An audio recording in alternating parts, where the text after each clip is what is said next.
What's up, everyone? It's Saturday, which means you're watching Weekends with Kasparian and Nando Vila. Nando, how you doing?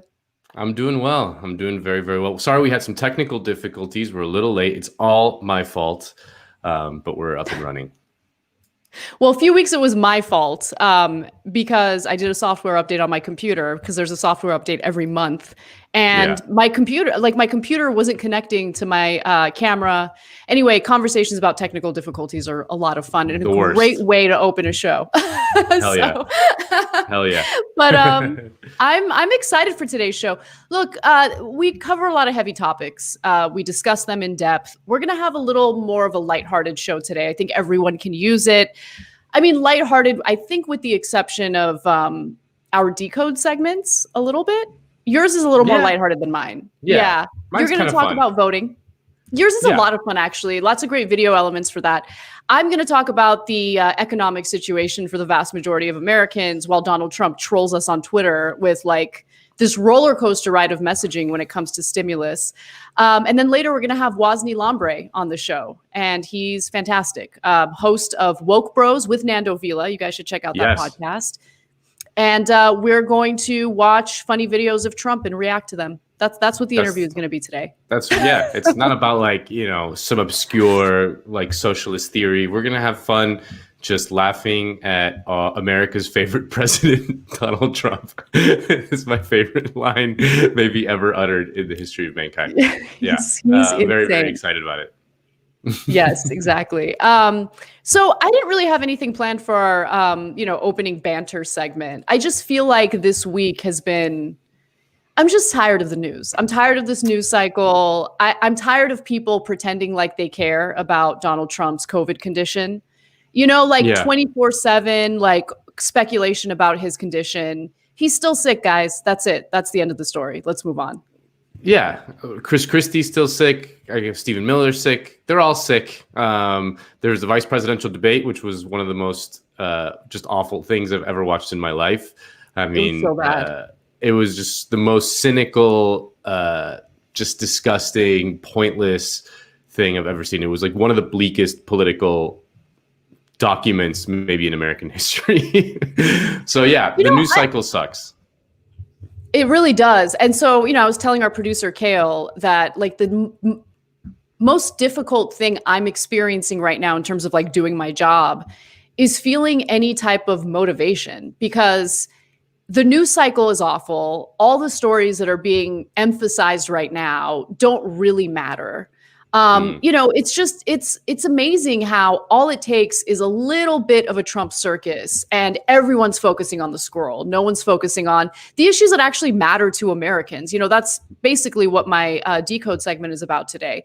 Like people are hungry right now and you have these like games, like Trump trolling people about the stimulus. It's not funny. And he's just kind of funny. I don't know. Go big, go big. Go big on the negotiations, people. Yeah, we're going to give you all the details on that. But just going back to the VP debate, I think you're absolutely right. I started off with high hopes for Kamala Harris, even though, there are things about her prosecutorial record and other issues with her that, I've brought up in the past. I felt, okay, she's a former prosecutor. I've seen the way that she cross-examines people during these congressional hearings. And so I really did have some hope that she would be aggressive during that debate, but she wasn't. There were so many opportunities squandered during that whole event. And yeah, Republicans don't care about following the rules. They're going to interrupt you. So what are you going to do? You're just going to like play victim the entire time? Interrupt his ass. Yeah. What are you doing? Complain to the mods. Yeah. No, and I mean, people underestimate Mike Pence as a kind of political figure in the sense that, first of all, he's just been kind of absent for the last year, or it seems, for the most part. So people have forgotten. But Mike Pence was a conservative talk radio host when he was a congressman in the 90s, when conservative talk radio kind of really became the force that it is today. So he is incredibly skilled at the sort of rhetorical tricks and spin, and he knows all the arguments. He's had them a million times. Like, you cannot get him you can't own him in an easy way. Like, you have to be better than that.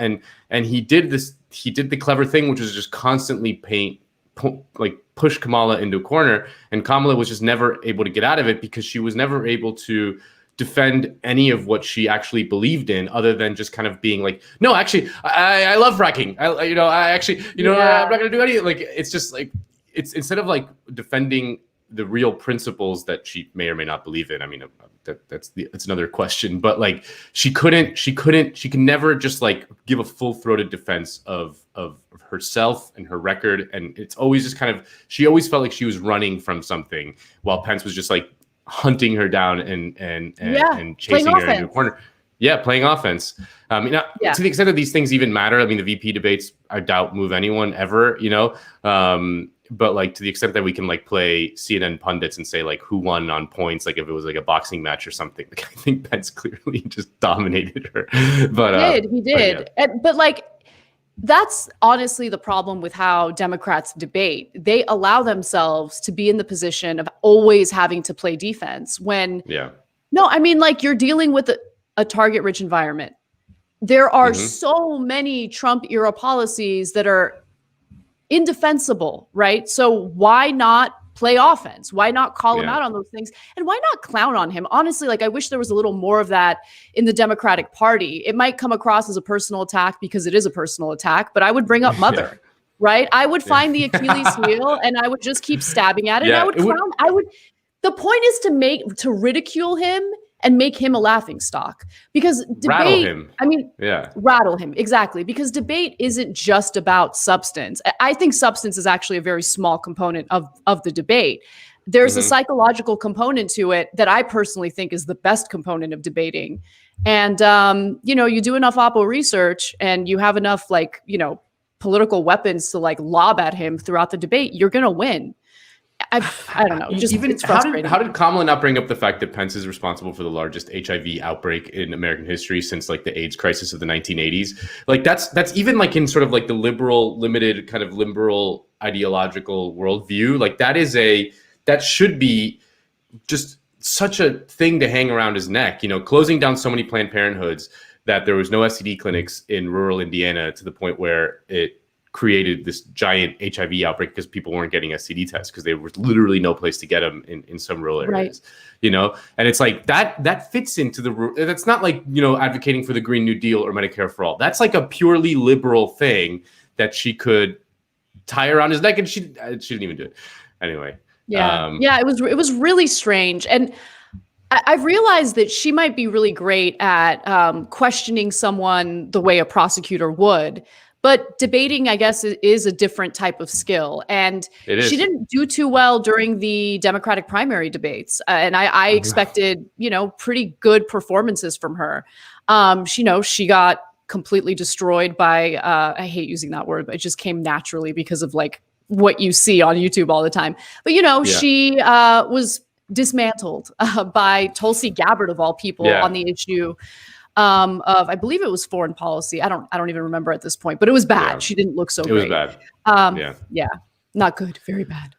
But anyway, Nando, I've been thinking about buying some books, but I don't know where to buy any books from. I have some. Where can I buy books from? I can give them to you, or you can join the Verso Book Club. It's a new month, and we have new Verso Book Club selections. Join the Verso Book Club and get every new ebook that Verso publishes each month, as well as 1 to 3 books in the mail. All Verso Book Club members will also get 50% off all books for as long as you are a subscriber. To celebrate 50 years of radical publishing, each member tier is 50% off for your first 3 months. The reader tier is only $5 a month and includes all of Verso's ebooks. The Comrade tier is $20 a month, and if you join in October, you'll get the Verso Book of Feminism, Revolutionary Words from 4 Millennia of Rebellion, edited by Jesse Kindig. A Kick in the Belly, Women, Slavery, and Resistance by Stella Dadsey. An Event, perhaps, a biography of Jacques Derrida by Peter Salmon. A new edition of The Politics of Friendship by Jacques Derrida, the subject of the previous book. The new Verso notebook, a lined notebook with a classic Verso cover. Plus, you'll get 15 additional ebooks. I love it. Jacques, I love it. I don't know how to pronounce his name. Is it Derrida? Or is there an accent on, like, is the emphasis on the A, or I don't know. Anyway. Yeah. I mean, I didn't see an acento on his name, but No. I do like that previous book title. That was really good. What was it again? A Kick in the Belly, or oh no, An Event, perhaps. An Event, perhaps. Yes, that one. Perhaps. Very good. Very good. Yeah. Yeah. All right. Well, why don't we talk about our decode segments? Today, I wanted to focus a little bit on the economy, because Trump has taken Americans on quite a ride on the topic of stimulus. So let's discuss where Americans are financially. Tens of millions of Americans are still jobless during this pandemic. And what's worse is the fact that many of these jobs are expected to be permanent job losses.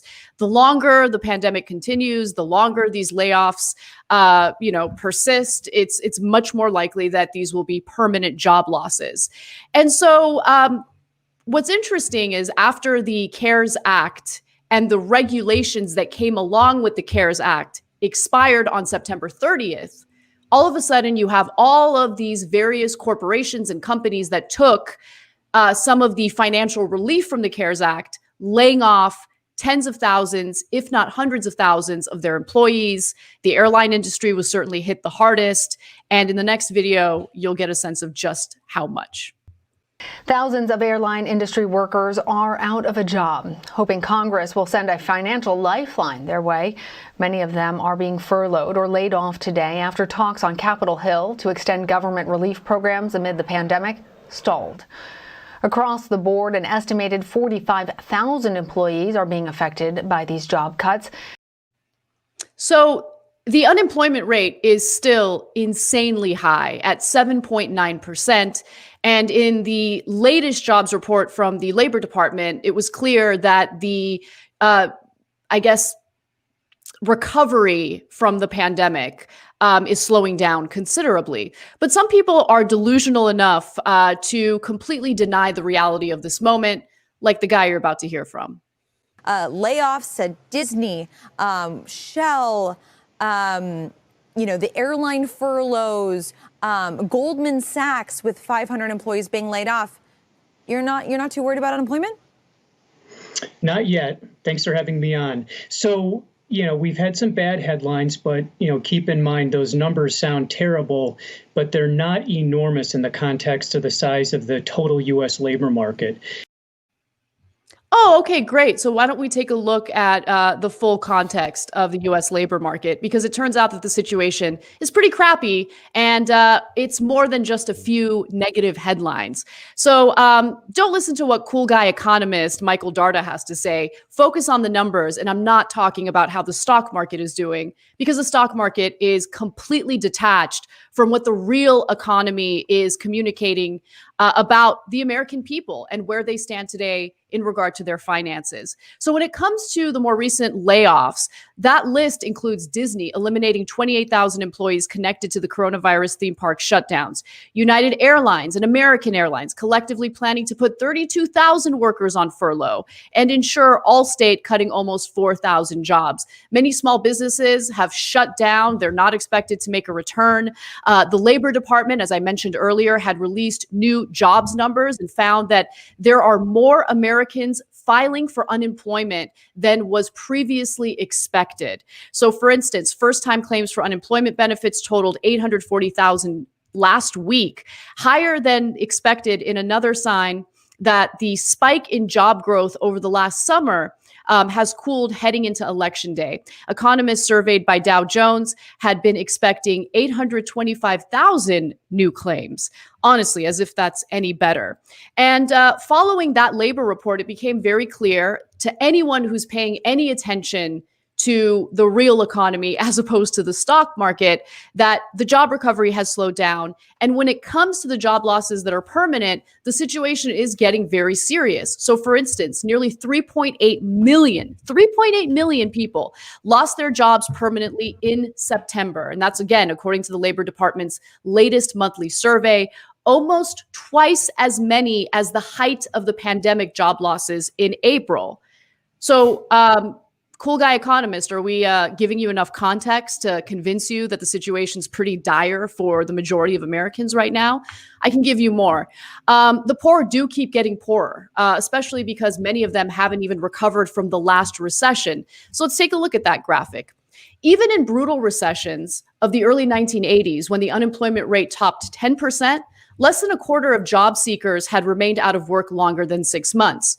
What we're actually experiencing now is that job losses end up lasting much longer than previous recessions. And that puts people at a downward trajectory when it comes to their earning power because of the way this entire economy is set up. So for instance, in the aftermath of the Great Recession, nearly half of all job seekers had been unemployed long term. Many younger people dropped out of the job market altogether, while long-term unemployment for workers older than 50 stayed at high levels for years. In fact, millennials certainly hadn't fully recovered from the 2008 recession, and then the pandemic hit. And as you can imagine, that creates a much more difficult situation for them to dig themselves out of this hole. And keep in mind, many of them are dealing with an insane amount of student loan debt to boot. So millennials have an incredibly small amount of wealth compared to other generations in this country. So there was some new data from the Federal Reserve that should, I want to say shock everyone, but honestly, if you've been paying attention to how this system is set up, it shouldn't be shocking. The millennial generation, born between 1981 and 1996, controlled just 4.6% of US wealth, even though they are the largest in the workforce with 72 million members.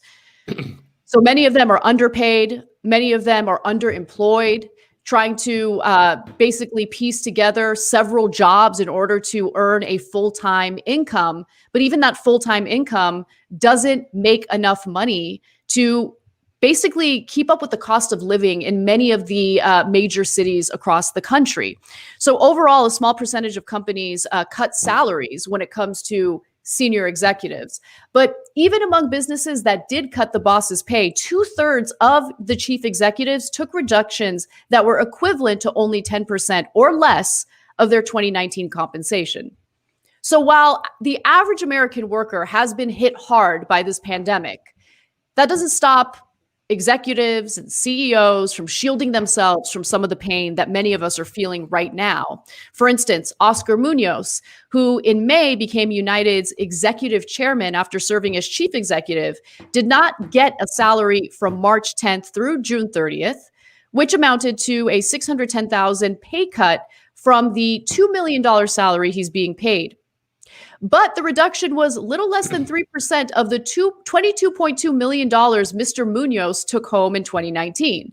Remember, the salary for these executives is nothing. They make the real money when it comes to stock options, when it comes to other investments. That's where the real cash is. And if you take a look at the stock market, it's abundantly clear that it is, in fact, detached from what people are experiencing in the real economy. The stock market's doing really well. And as long as these executives hold on to their stock options, and as long as they're able to keep taking money from the Federal Reserve and artificially inflate the price of their shares, they're able to make a ton of money even during this pandemic, even while they're laying off tens of thousands of their own employees.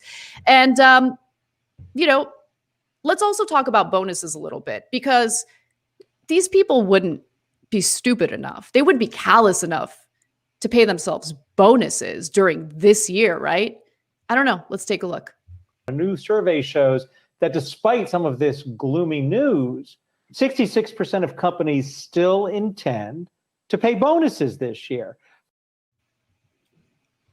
I mean, were you guys really surprised? Were you surprised? Of course, they're going to pay themselves bonuses. They don't care.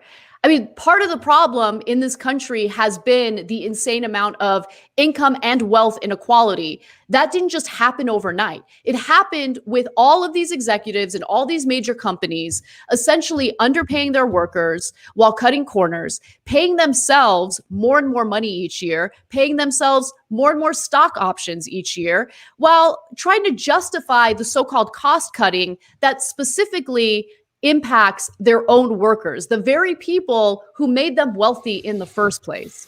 And while all this pain and suffering takes place, all the pain and suffering takes place, the richest people in the world keep paying themselves and shielding themselves from this pandemic. All we need is a president to troll us about the possibility of financial relief. And that's exactly what Donald Trump did this week. Even though it was a long shot, there was still some hope that potentially a deal could come together. But the president, after having a conference call with Republican leaders and Steven Mnuchin, put out this tweet that surprised everybody on Capitol Hill. It makes it clear that there will not be a stimulus deal before the November elections. And this is the important part of this multi-part tweet that the president put out. He says that I've instructed my representatives to stop negotiating until after the election, when immediately after I win, we will pass a major stimulus bill that focuses on hardworking Americans and small businesses. That's right. Hopped up on steroids and an ever-expanding ego, Donald Trump decided to troll the American people in regard to the possibility of another stimulus bill. Now, why do I say troll the American people? Well, because soon after he changed his mind. But I don't want anyone to think he changed his mind because he realized that he'd be hurting average Americans. He doesn't really care too much about them. What he does care about, though, is the stock market, because it is the one and only thing that he has been able to cite as a symbol of his success, as a symbol of his economic intelligence, even though, again, the stock market is not representative of how average Americans are doing. When you look at the individuals who are invested in the stock market, over 80% of them are in the top 10%. So if the stock market's doing well, it's not necessarily positively impacting the finances of average Americans, actually quite far from it. But he realized, oh no, this tweet, it did bad things. Very bad, not good to the stock market. After the president's initial announcement, stocks fell sharply, with the Dow Jones Industrial Average ending down 376 points. And Federal Reserve Chair Jerome Powell warned that there could be unnecessary hardship if Congress and the White House don't approve more economic relief. And so on the same day, later that day, Donald Trump changed his tune, writing, the House and Senate should immediately approve $25 billion for airline payroll support and $135 billion for Paycheck Protection Program for small business. Both of these will be fully paid for with unused funds from the CARES Act. Have this money, I will sign now. And then he followed it with, COVID relief negotiations are moving along. Go big, go big. And now all of a sudden, Donald Trump is saying, you know what, that $2.2 trillion that the Democrats want for their stimulus plan, maybe that's not enough. Maybe we need to go bigger. So yesterday, he put out his own version of stimulus. Don't get too excited because I don't trust him or believe him at all. But Trump, according to the latest announcement, Trump favors a broad economic aid package. He suggested during a radio interview earlier on Friday he could support a stimulus plan bigger than the $2.2 trillion amount Democrats are seeking. Now, the Trump administration did put forth their own proposal, $1.8 trillion stimulus offer to Democrats, but they spurned it and said it didn't do enough to tackle the ongoing coronavirus pandemic. It contains $1,200 direct payments to Americans, of course, $4,000 weekly federal employment benefits, and significant aid to states. Now, let me be clear. If he actually does push legislation like this or better than this, awesome. The problem is he's erratic. He is obviously not in the right state of mind. He's all over the place. He's saying all sorts of crazy, lunatic things. So I have a hard time feeling relieved at the current messaging from Donald Trump because he shoots from the hip and you don't know what he's going to propose next. What I do know is that in all of this chaos, in all of this drama, while so many Americans are feeling so much heartache, so much struggle, there has only been one voice of reason, one person who actually speaks to those issues. We had an opportunity to get him elected as president of the United States. But unfortunately, we can only rely on his tweets to make us feel as though we're being heard. And of course, that's Bernie Sanders. He tweeted the following: "In the last few days, Trump has been for a stimulus package, against it, and for it. What will the stable genius say next? All I know is every unemployed worker needs $600 a week. Working class families need $2,000 a month, and every American needs the same health care as Trump." That's absolutely right. The only problem is we don't have a presidential candidate who believes in that message, and that's the real problem.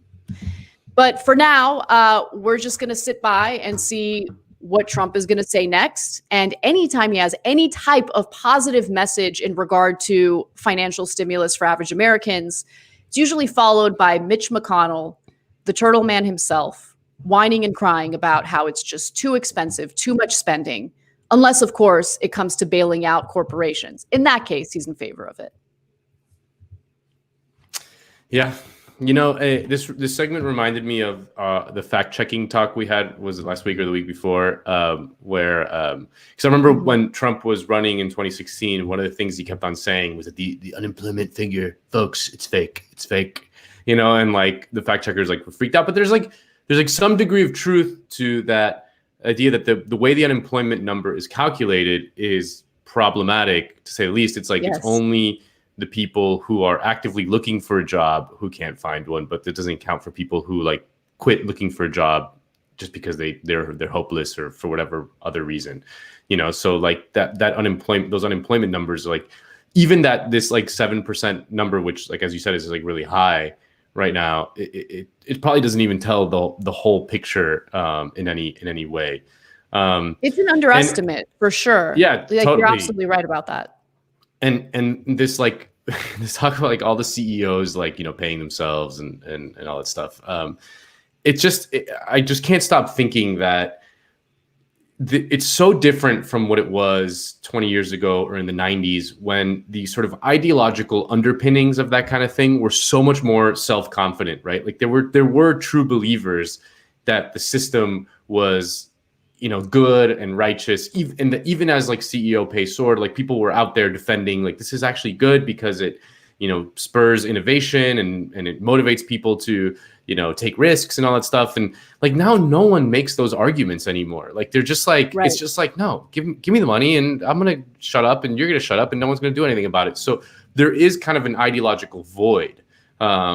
So you get that feeling that we're like at the end of an era. I mean, that's like what's so frustrating and exciting at the same time about this moment is like the economic collapse is so much more broad and widespread than we can even wrap our minds around, and that we can even quite comprehend in like as we're kind of sitting through it in the early days of it. You know, it's going to take years to really understand what the effects that it's going to have.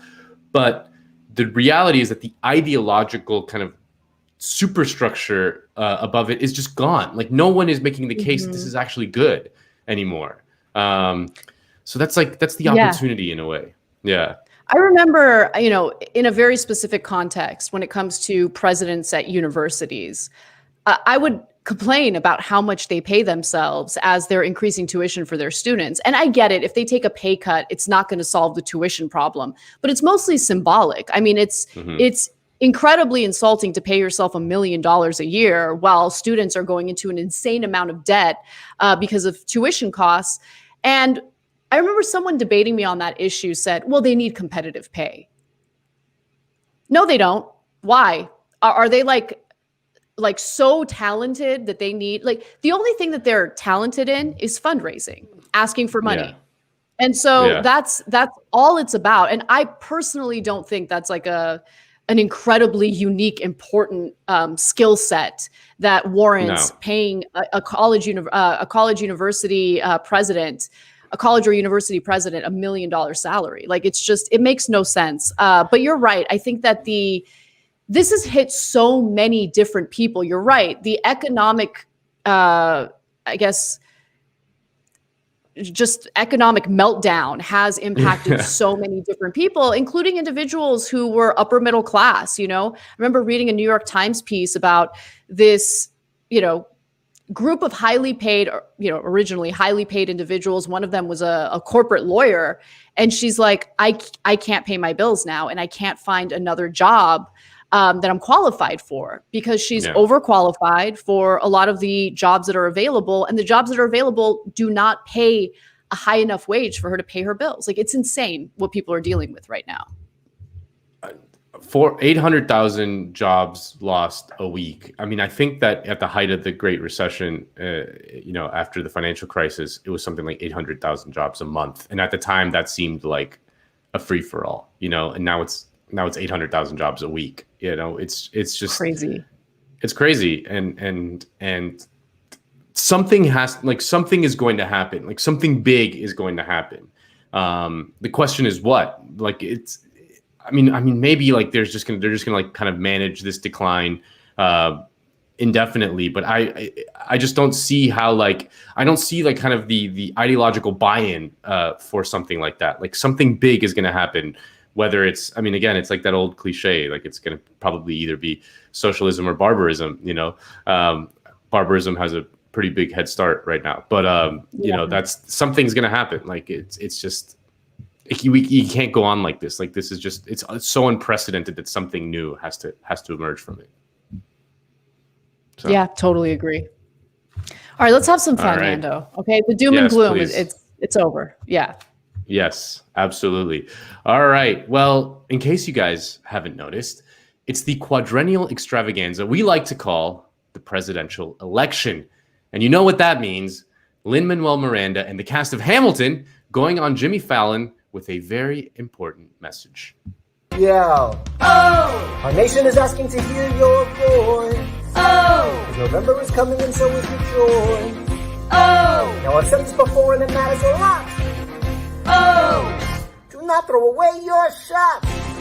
Oh! I know it takes time and to sacrifice. Oh! It's fun to vote once, to not vote twice. Oh! If you're hearing my voice, you know what to do. My future depends on this. Yours does too. Do not throw away your shot to vote. I guess it's better than Tim Kaine in the membrane. Actually, I don't know. Tim Kaine in the membrane might be better. But yeah. So Lin-Manuel Miranda was not the only one who got in on the action. Louis Vuitton got in on the action as the world of high fashion sashayed down the runway to get people to the polls. And this kind of thing is nothing new. Who could forget this classic 1990 Rock the Vote ad starring the one and only Madonna?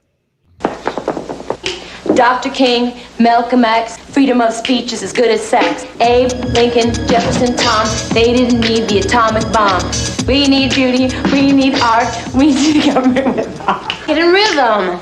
Don't give up your freedom of speech. Power to the people is in our reach. Don't just sit there, let's get to it. Speak your mind, there's nothing to it. Vote! And if you don't vote, you're gonna get a spanky. Cut. I actually think freedom of speech is better than sex. So yeah. But this week, we got perhaps the strangest iteration of the celebrities begging regular people to just vote genre, when a bunch of them got naked for voting. I know what you're thinking. You're thinking, Ruffalo, put your clothes on. To be honest, I wish I could cover my hands with my boobs, but here we are. I'm here to talk to you about voting. Did you know that ballots could be naked? And if you don't do exactly what I tell you, your ballot could get thrown out. Yeah, it's obvious that they're just getting desperate, because despite their best efforts, the United States has one of the lowest voter turnout rates in the developed world.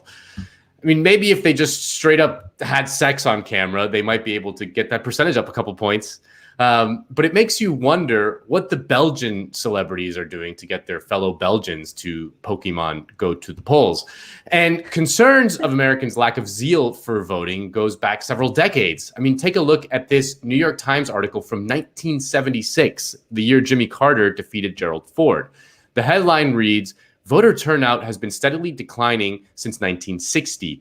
And the author decries, "The facts are clear and startling. American voting participation, never high compared with other democracies, has been declining steadily since 1960. In that year, 64% of the eligible voters turned out to give a razor-thin edge to John Kennedy over Richard Nixon. Since then, even though literacy tests, poll taxes, and many other impediments have been swept away, and despite vigorous registration drives, voting has continued to slip, dropping to 55% in the last presidential election, the lowest since the roaring and complacent 20s.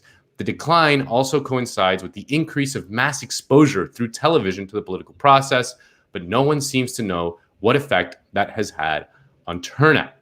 And in the last presidential election between Hillary Clinton and America's favorite president, Donald Trump, had I did not vote been on the ballot, it would have won in a landslide. So trying to understand why Americans don't vote despite the fact that Josh Gad got naked is actually really important. Liberals chalk up the low turnout on technocratic problems. And if there were just a few technocratic fixes, turnout would soar.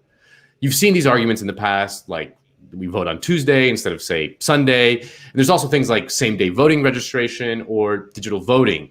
And there is some merit to these arguments. I mean, making Election Day a national holiday would probably increase turnout. And it is true that in the last couple of decades, the Republican Party has waged an all-out war on voting, while the Democrats have been absolutely powerless to stop them. But it is unclear to me that if we had all the technocratic fixes in the world, U.S. voter turnout would shoot up to Swedish or Belgian levels. I mean, in that New York Times article, they talk about how they got rid of literacy tests, but turnout just kept on declining. So it seems to me that voter apathy goes much deeper than that. So the question is, why is that? Well, that 1976 New York Times article actually puts forth a pretty good theory. The alienation theory holds that after Vietnam and years of Watergate scandal and other political rot, the electorate is turned off, cynical, distrustful of government, uncertain that their votes make much difference. Support for this theory came recently from the Bipartisan Committee for the Study of the American Electorate. The committee, in a survey of non-voters by Peter D. Hart Research Associates, linked non-participation directly to feelings of alienation and said that even many well-informed were not voting. So when people talk about voter apathy, what they really mean is voter alienation, the bone-deep understanding that millions of mostly poor Americans have that no matter who they vote for, their lives won't fundamentally change. And if you zoom out from the insanity of the daily news cycle, you realize that they're more right than wrong. Since 1980, wages at the lower end of earners have actually declined 5%.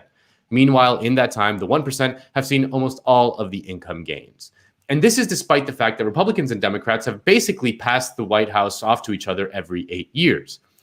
And the US is unique in the Western democracies in that it does not have a true labor-based party. Even at the height of labor power, the relationship between the unions and the Democratic Party was one of tenuous alliance. The Democratic Party was not a party of the trade unions, but still, when there was a powerful union movement in this country, the working class was democratic. As the unions have declined in power starting in the late 1970s, so has working class identification with the Democratic Party. And back in the heyday of the New Deal consensus, it could be said that the Democratic Party, working with organized labor, did deliver the goods for workers. The American proletariat of the 50s and 60s lived much more prosperous lives than basically at any time in its history. But that all changed once the Democrats embraced neoliberalism and abandoned labor starting in the 1970s. Since then, it's just been decline. So you can forgive the average working class voter for looking at the trends and concluding that neither party is really doing anything for them. And this hunch has actually been studied by fancy political scientists. In 2015, Martin Gillens and Benjamin Page conducted a study at Princeton University that looked at how people's policy preferences influenced politicians' decisions. You know, in an ideal democracy, say like in some theoretical ideal democracy, if a policy had 100% support from the public, it would have a 100% chance of being implemented by their elected leaders. And if a policy had 0% support, it would have 0% chance of being implemented. So if you plotted that on an XY axis, it would be a perfect 45-degree angle. Well, here's what it looks like when they put the results into a chart. The line was totally flat. And then the researchers did the same study, but instead of regular people, they used economic elites. So same principle. How likely was a policy to pass if economic elites overwhelmingly supported it? Well, That line looks a lot more like a 45-degree angle. And here was the Princeton political scientist's conclusion to the study. Multivariate analysis indicates that economic elites and organized groups representing business interests have substantial independent impacts on U.S. government policy, while average citizens and mass-based interest groups have little or no independent influence. Which brings me back to the naked celebrities begging you to vote. Notice how they always just say that, vote. They don't say what to vote for. They want you to believe that voting is good in and of itself. But that's not true. People vote when you give them something to vote for. Politics is about people exercising their power in their own interests. The American system hasn't really allowed that in a long time. I mean, what concrete policy can anyone point to that has meaningfully changed their economic well-being? The only thing that politicians offer in America is a spectacle and a sense of belonging on a team. We're the good guys, well, they're the evil ones. And in reality, what the parties offer is better or worse management of America's imperial decline. It is surely true that Democrats manage that decline more competently than the Republicans, but that isn't exactly an inspiring political message. What would work better than celebrities getting naked?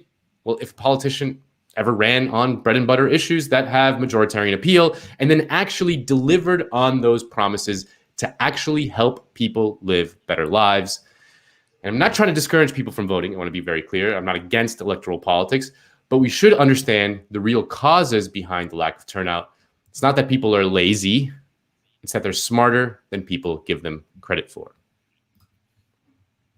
Yeah, I think you are absolutely right. If you ever listen to some of those podcasts where reporters will go over to various swing states and talk to people who don't ever vote, they're not even registered to vote, and they ask why, what you just said right now, the case that you laid out is what they say, that they don't feel that voting in any election is going to fundamentally improve their lives.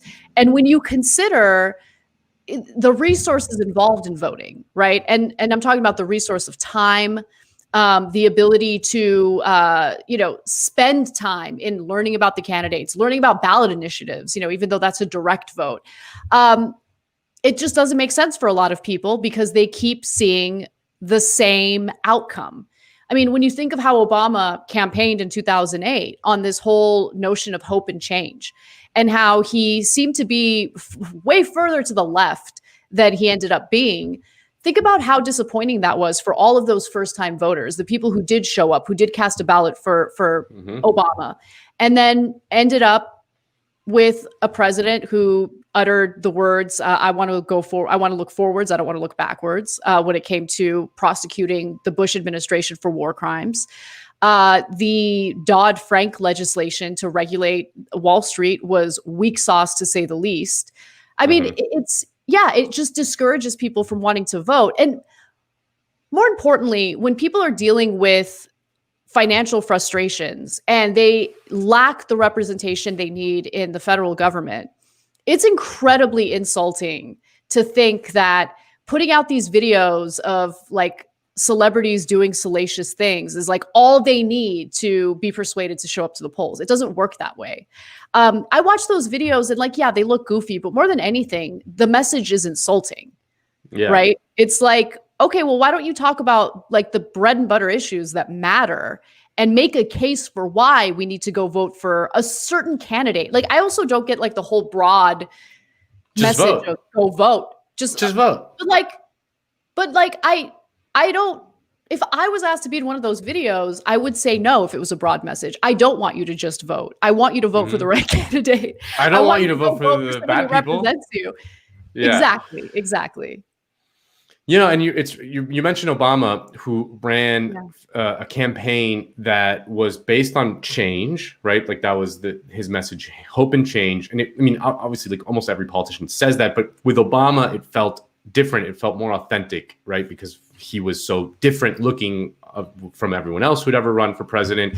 He was just sounded different. It all felt different in 2008. And he, like you said, he read much more left than any candidate we've had in a long time, at least from in the 2008 campaign. And if you look at the voting numbers of 2008, they were actually as high as they've been in decades, right? People felt like that they were actually voting for something, right? And that's how they got all this turnout. It turned out, I mean, obviously Obama turned out to be just kind of another status quo neoliberal, but and that probably hardened people's cynicism in a way that was been absolutely disastrous.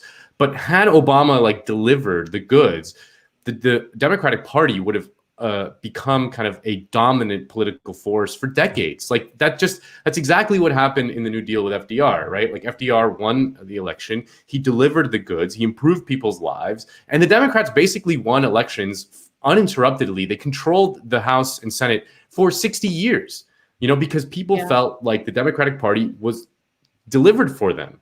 They gave them something concrete, that they could point to: Social Security, Medicare, like all these things, that created a situation where Democrats absolutely dominated American politics. I mean, people don't understand how much Democrats dominated American politics.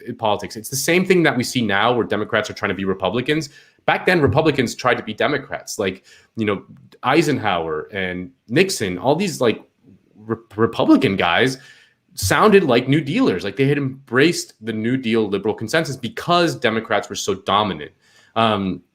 So you have to deliver the goods. Like, whereas liberals today, like the Pod Save America types, like think that it's all just a matter of like tweaking the messaging. And if we just find the right, kind of PR stunt, we might get like this surge of people. And it's just, no, people can see right through that shit. Like, people are much smarter than you give them credit for, like they see right through it. Like, they know they're being sold a bill of goods, so that's just it like, you're right. Like that, I wanted to talk about this whole, like, just go out and vote, because I find it kind of insulting, when you're offering people nothing, when you're offering people literally nothing. I mean, like, again, like the only thing you're offering them is like a slightly better technocratic management of decline, right? The Republicans are frothing at the mouth, racists and incompetent and all that stuff. Democrats are not so frothing at the mouth, and they're slightly more competent in the type, but they're just not offering anything beyond that. So of course people are going to check out. I mean, it's just the only logical thing. And shaming people into voting, like the whole, like, you don't support, blah blah blah. It's just it's the most counterproductive thing. You have to give people something to vote for, not something to vote against. Yeah, God, I have so many thoughts. Let me just comment on the whole voter shaming thing, because I honestly can't stand it in any context. I can't stand it in the context of Bernie supporters who decided that they don't want to vote for Biden. How do you, boo? Like, oh, you don't want to vote for Biden? I'm not going to get at you. I'm not going to shame you. That's what you feel you need to do morally. That makes you feel better about your decisions. Then that's your right. Okay. But I don't like it when they then go after people who have decided, okay, how can I minimize the harm after this election? Let me go ahead and vote for Biden. Those people have the right to vote for Biden if they want to vote for Biden too. It goes both ways. Like, the voter shaming needs to stop. If people have decided they don't want to vote, right, it's not good enough to shame them. It's much better to try to figure out what it is that's preventing them from casting a ballot. And that's, the incredible case that you just made right now. I think that's an important case for people to listen to, rather than just being insulting and, putting out these naked celebrity videos. I feel bad that Sarah Silverman was in that, because she was a Bernie supporter. She was a Bernie bro. Yeah. And so was Mark Ruffalo. She's a great person. Yeah, exactly. But, I think that they went into it with good intentions, and I don't want to go after. Yeah. They don't. I mean, it's not like. I mean, some celebrities are like annoying and awful. Like, the vast majority of them are just kind of like, they want to help earnestly. They're being told, like, this is what they can do to help. They can use their pretty face and their fame to move some sort of needle. And like, I'm not trying to like blame them. I mean, it's the ideological underpinnings of that whole thing that I want to attack. And it's like, they're just kind of following orders. Like, it's not anything that important, but there is that, there's just like that. And you see it, like, even from Democratic elected leaders, like, they're just like, go out and vote. Like, they don't say like, go out and vote for me. Like, go out and vote for me because I'm going to do this and that. They just say like, go out and vote. Like, that just in and of itself. Also, meanwhile, like, just being completely feckless and powerless to this like Republican onslaught on on just basic kind of nitty gritty, even like those technocratic reforms that they want to do, like just stopping the Republicans, blocking their ability to destroy people's like ability to vote, like would go a long way. But they can't even do that. Like they can't even do that. They just go out and say like, vote, pass it on. It's I will say unbearable. the one promising sign in regard to Trump's efforts to suppress the vote has shockingly been federal judges who have passed down rulings in individual cases regarding states that have tried to do away with ballot drop-off locations. So Texas Governor Greg Abbott did that. He decided that he's only going to allow one ballot drop-off location per county, which is devastating if you're dealing with a densely populated county. And it's no shocker that the densely populated counties happen to lean Democratic. Pennsylvania tried to do the same thing. But a federal judge in Pennsylvania struck it down. Just this morning, I read that a federal judge in Texas also struck down the Texas, rule by Greg Abbott. So federal judges are playing an important role in kind of fighting back against what the Trump campaign is trying to do. But the thing that's so frustrating is that we're relying on federal judges. We're not relying on the Democratic Party to fight back and ensure that people who do want to vote have the ability to do so, and the ability to do so easily without all of these giant obstacles in the way. So the Democratic Party is so embarrassing. And I feel like they've learned all the wrong lessons from the Trump era. That Marcos guy from Daily Kos, he had tweeted something recently about how ecstatic he is about how the Democratic Party has now become the party of family values and religion. And, the Lincoln Project influence on the party has been so great because now we have the moral ground. What? No, we're dealing with the Bushification of the Democratic Party right now, and it's disgusting and terrifying. And so this party just keeps moving further and further away from what many of the voters want. And I don't know how it ends up, because right now we have a pretty broad coalition behind Biden, but it's because we're dealing with, a monster like Donald Trump. What happens in the future? You get what I'm saying? Like, I'm terrified about what will happen after Trump. And assuming that Biden wins, what happens after Biden when he has promised that nothing will fundamentally change? Yeah, I mean, this is probably a subject for a different Decode segment, but the whole Lincoln Project, phenomenon of Republicans or former Republicans kind of joining the Democratic Party coalition is, you talk to normies who are like, I mean, why would you reject their support? You take what you can get. You take everyone, you just, but no. It's like you're letting the tiger into the cage, or whatever the metaphor is. Like you like, the problem with their support is that then they are going to have influence in the party, right? We saw the graphs from Martin Gilens and Benjamin Page. If they're allowed into the decision-making process and into the coalition, they will have power. So it's a problem. It's not so much a political problem, but a governing problem, in that you will essentially are going to move further and further away from things that made the Democratic Party the party of the working class in the middle of the 20th century. And you're just going to continue the, as Matt Karp says, the Halliburton democratization of the Democratic Party. And then you're just kind of, since we have a two-party system, you're kind of boxing out everyone else, because you're going to have the insane kind of extreme right-wing kind of hyper-nationalist, hyper-whatever white identity politics party on the extreme right, and then this kind of broad, just kind of blobby party that kind of just manages the empire in a way, and nothing that is ever going to fundamentally change. So there's a deeper problem with the whole Lincoln Project. I mean, they're cringe, they're annoying, their ads are stupid, but the fact that people are welcoming them, it's these are the bad guys. These are the bad guys. You do not want to be allied with these people. They're very, very, very, very bad, and they're going to do bad. 100%, totally. Well, speaking of people doing bad things, we have lots of sound to get to featuring Donald Trump. And while he does bad things, he does unintentionally make us laugh.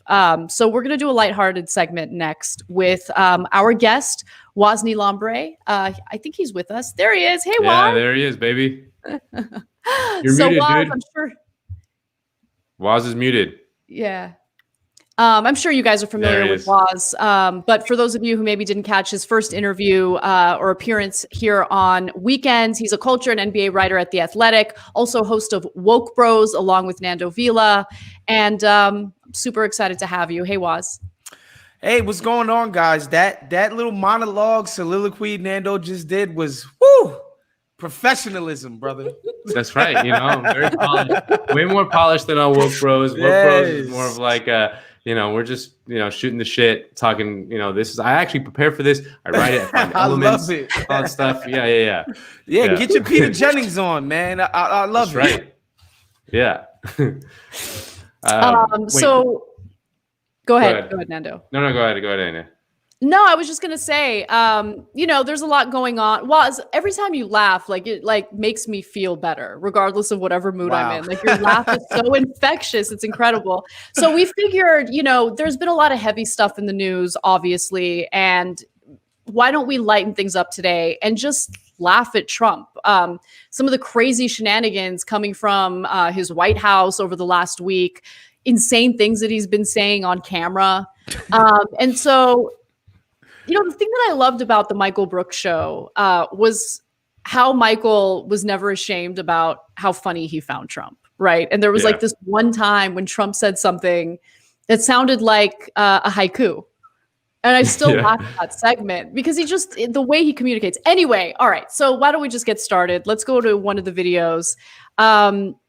The topic of coronavirus. Obviously, Trump has been talking about coronavirus a lot lately because he contracted the virus, can't keep the country safe from it, can't keep his own White House safe from it, can't even keep himself safe from the virus. And so he goes to the hospital, ends up leaving the hospital early, and wants to prove to the American people that he has fully recovered. He's doing great, puts out this strange ranting video. But within that video, there are all these little gems, including his thoughts on vulnerable seniors. So let's listen to that. We're taking care of our seniors. You're not vulnerable, but they like to say the vulnerable, but you're the least vulnerable. But for this one thing, you are vulnerable, and so am I.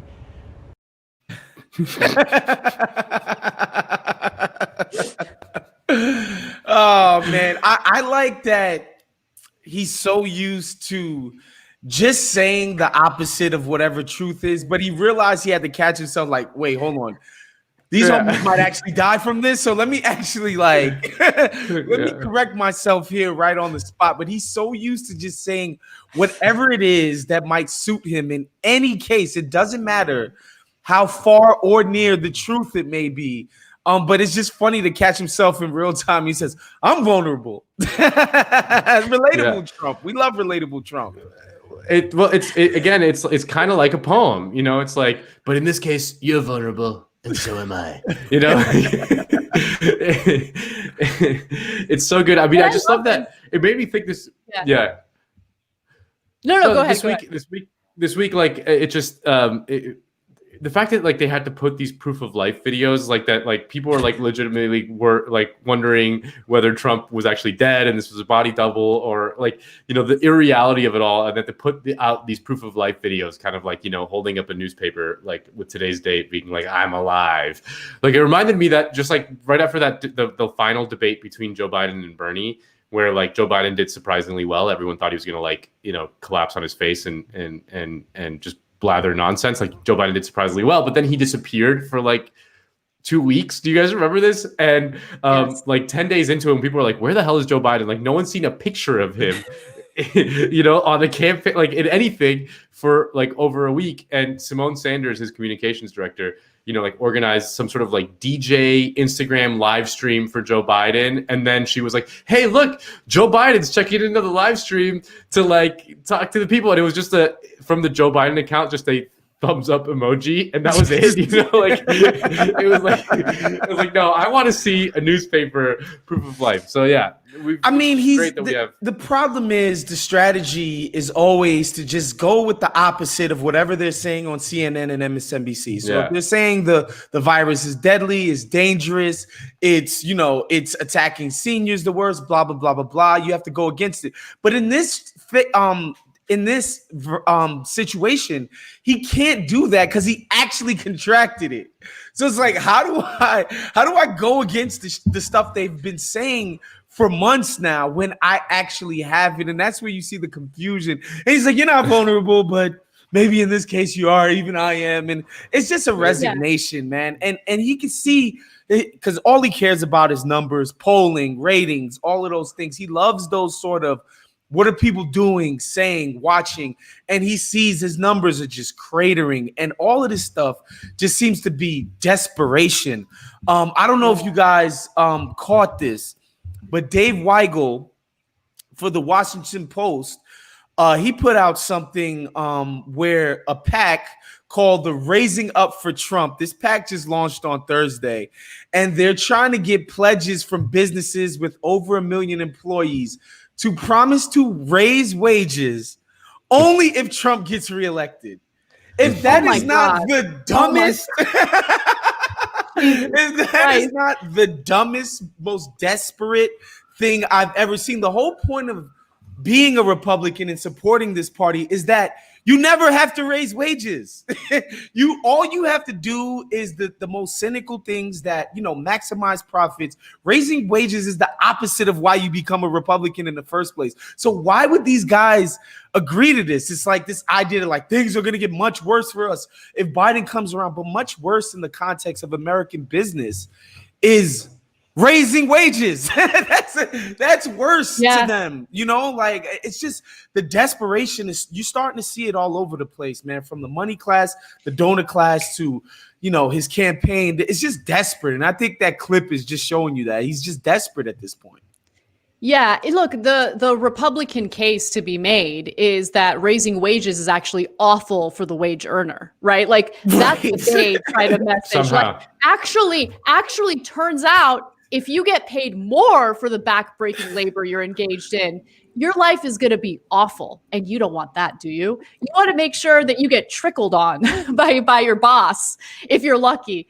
No, but like there's a huge contradiction with Trump that like it boggles my mind, because I'm shocked that more people haven't caught on to it. So he put out that ad or that video to signify strength, right? Like, I'm healthy, I'm strong, I'm an alpha, like that's this whole shtick. But the contradiction is he's got an awful spray tan on his face.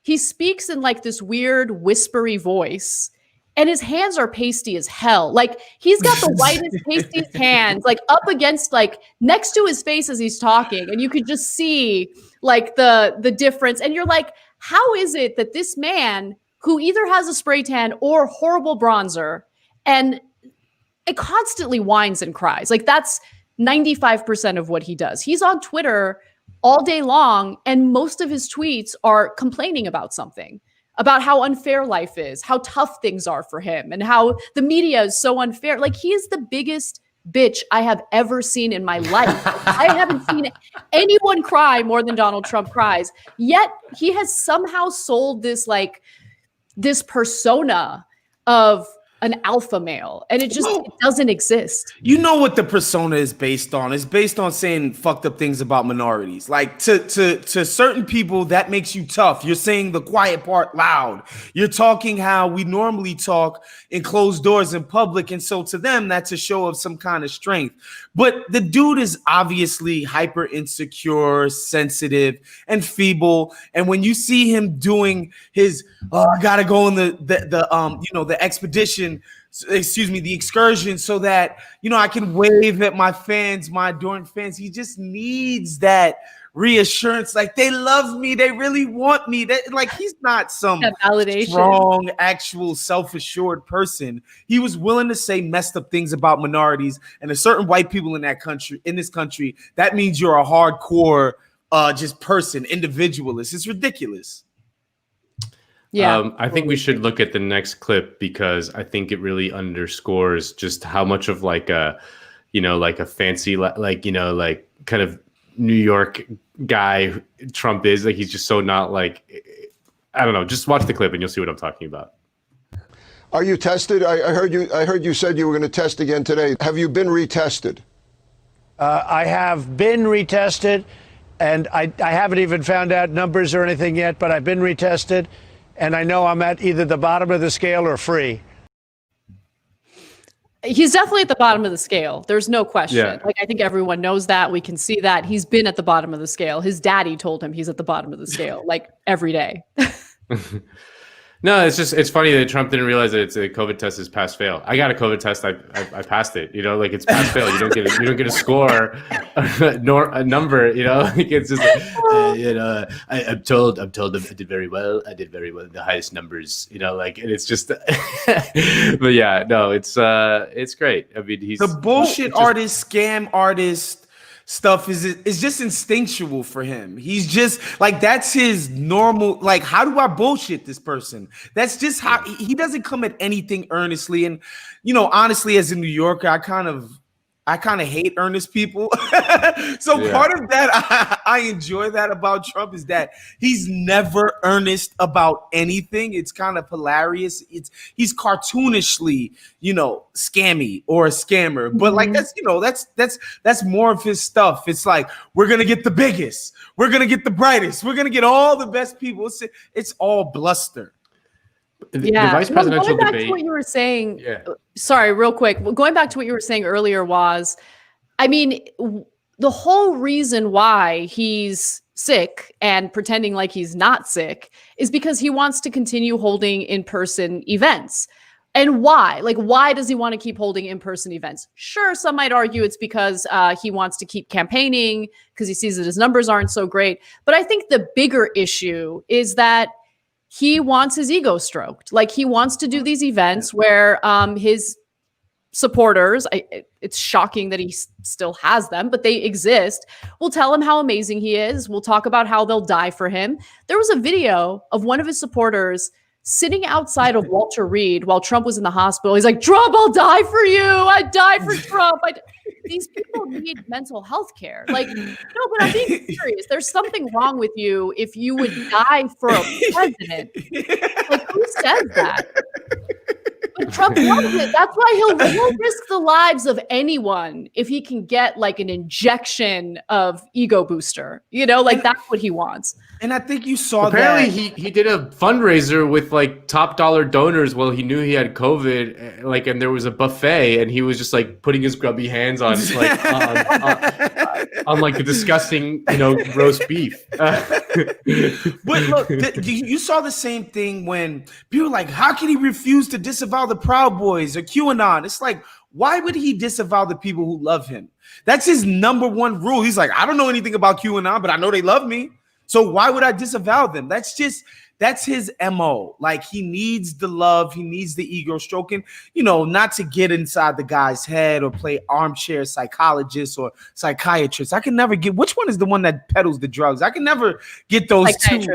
Psychiatrist, there you go. And I think that's what you see. It's like he needs the love, the adoration to feel like himself. When he's not in front of a crowd, when he's not getting the endorphin hits of people laughing at his sometimes awful jokes, he just doesn't feel like himself. And again, it's not like he could sit in the White House and look at numbers that say, I have this great approval rating or Q rating, or, I'm winning Florida or Pennsylvania or Wisconsin. Like, there's nothing, there's no good news around his campaign. And so he has to go out and put himself and others at risk so that he's just not in a total and utter funk and depression.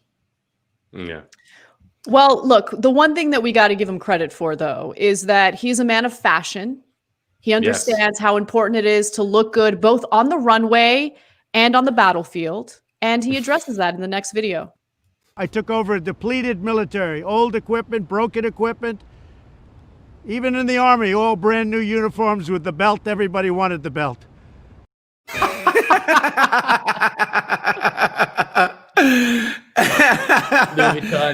Folks, people are saying gorgeous it. Louis People are Vuitton saying belts with the big LV belt buckle for our beautiful troops. Our beautiful troops are gonna look good. Because you got to look good to play good, right? Sugar Daddy Trump might be my new favorite Trump, actually. yeah, it's amazing. I took care of everything. I got him new belts. I got him new ships. I got him new everything. I take care of it. Daddy has it covered. Now give me some sugar, baby. Watching Pence in the vice presidential debate, it brought me back to like a previous era of politics in which because Pence knows all the tricks. Like he knows all the things that Republicans used to traditionally do and like how to frame it and, how to be like, thank you so much, Susan, for the great question. Here's me not answering the question.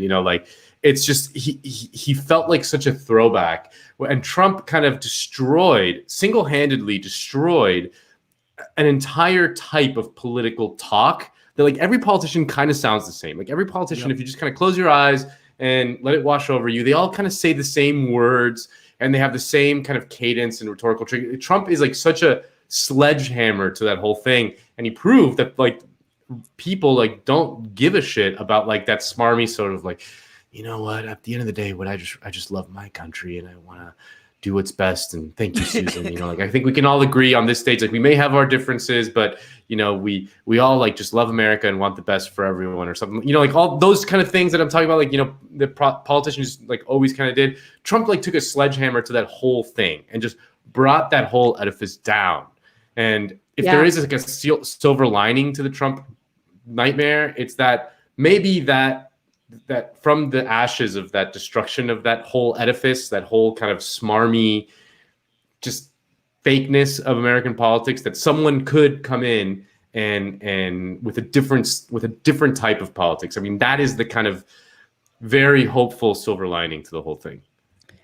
Yeah, what's amazing is how difficult it is for politicians, establishment politicians specifically, to like readjust and find a way to communicate in a way that appeals to people. Like anytime you hear, especially Democratic leadership, try to go after Donald Trump, their videos are awful. Like they're hard to watch and they're embarrassing, right? Like they don't know how to fight back. They immediately go back to the way they've been communicating, which just is not an effective way.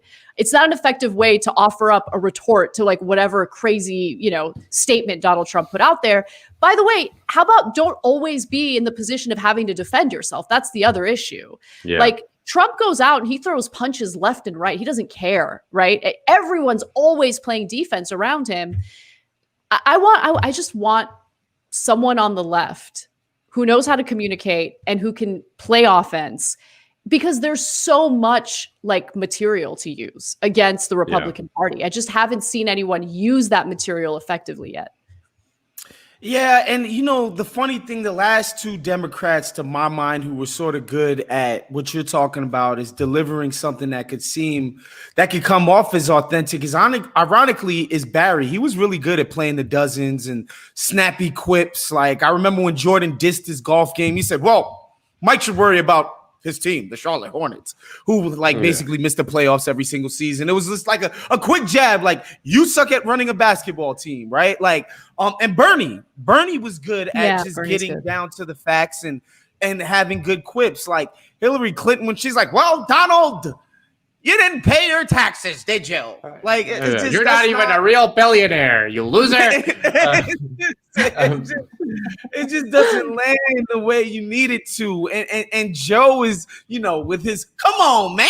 I know. It doesn't hit the way it needs to. But yeah, I think Barry and Bernie were actually really good at talking like human beings and be like, what? He said, what? What about X, Y, and Z? And I don't think I don't think that's Kamala's thing either. Kamala is very academic. She's like your stern principal almost. Ironically, obviously she was a cop, but like she's just like a stern like scold. Like, excuse me, mind your manners, sir. And I don't think that's an effective way to communicate. You're right that Barry had swag. I mean, I encourage people to go on YouTube and look at the Democratic debates from 2008 between Barack Obama and Hillary Clinton. I mean, he was vicious towards her. He was like, mean. Vicious. Like they called him sexist for it afterwards, and I was proud of him. But yeah, like woke discourse like was just kind of starting then. It hadn't really kind of taken hold. But like had someone spoken to Hillary Clinton like that in 2016, because Bernie was comparatively very gentle compared to Obama, like it would have been like an absolute meltdown. But like it was starting to happen, but it hadn't kind of become as hegemonic as it is now. And yeah, he was like absolutely merciless. Like he was just vicious, and that works, Voters it worked for Trump in his primary when all of those little nicknames, like, and we talk about it all the time, but it was effective. Low energy Jeb Bush, basically saying you can't get it up anymore, Jeb. Lion Ted, little Marco Rubio. Little Marco is spectacular. And he would just keep really talking about, are you still thirsty? Do you need some water? Because of the the water thing. Like, he was very good at that, but I don't think that's going to be Joe Biden's thing. And in fact, and to bring it back around to Barry and that White House Correspondents' Dinner, where everybody thinks like that was basically the start of Trump. Like, I want to kill this guy. Barry was just, he was mean and vicious to the Donald at that dinner. And I don't think there's anybody on the Democratic side. It's just like, it's the worst of both worlds.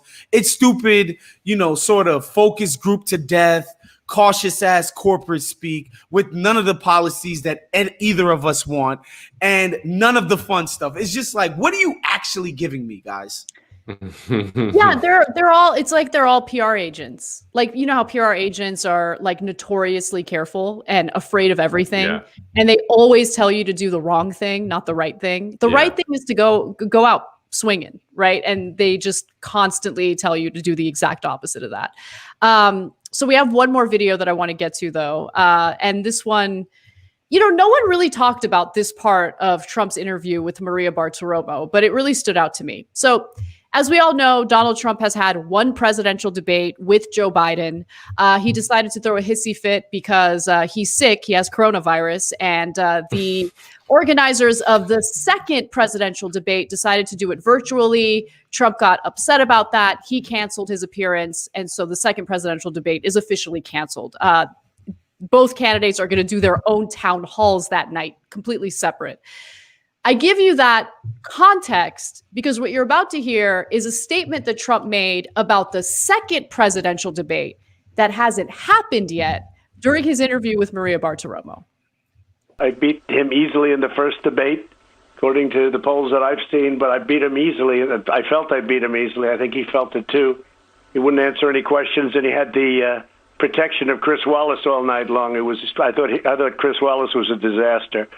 But I beat him in the first debate. At the second debate, we have a never Trumper as a host, but that's okay because I beat him in the second debate also. And but I'm not going to do a virtual debate. What? I think he said. He said this. This guy is incredible. I think he said the second debate would have had a never Trumper. But he said, that's okay. I'd beat him in the second debate also, but I'm not doing it virtually, so I don't have to. He said he would. I would beat him. Yeah, whatever, the shortening of I would. But you're probably right. Yeah. He said I'd beat him. But it's just so hilarious. It's just that he's so crazy that like I don't put it past him to claim he won a debate that hasn't even happened yet. Right, Like, it doesn't matter. I Trump win. I always win. I'm the best. I'm the greatest every single time. I never mess up. Nothing bad ever happens to me. Everybody else is at fault. He's on Fox Business calling Chris Wallace a disaster. It's just great. It's great, man. One of the things that's like slightly encouraging in a weird way is that Trump is such a strange human being. Like no one's like Trump. Like no. Like Trump does. No.